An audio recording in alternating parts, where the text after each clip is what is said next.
కాదు.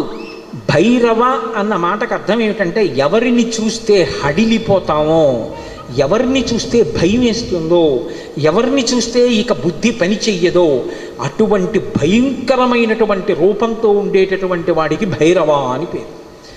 లోకంలో ఎవరైనా సరే బాగా పాపములు చేసి చేసి చేసి చేసి చేసి చేసి శరీరం విడిచిపెట్టేశారనుకోండి, ఈ లోకం విడిచిపెట్టి వెళ్ళిపోయేటప్పుట భైరవయాతన అని ఉంటుంది. ఆయన క్రోధ రూపంతో వెంటబడతాడు బెత్తం పట్టుకుని.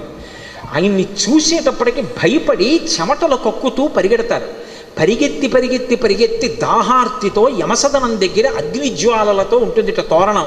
ఆ తోరణం కింద నుంచి దూరుతాడు కాలిపోతూ. ఆ దోషం పోవాలి అంటే కాలభైరవ దర్శనం చేస్తారు. కాఠ్మండూలో కాశీపట్టణంలో కాలభైరవ దేవాలయాలు ఉన్నాయి. కాలభైరవ దర్శనం చేస్తే భైరవ దండన అని ఆయన వేస్తాడు. ఓ బెత్తం పెట్టి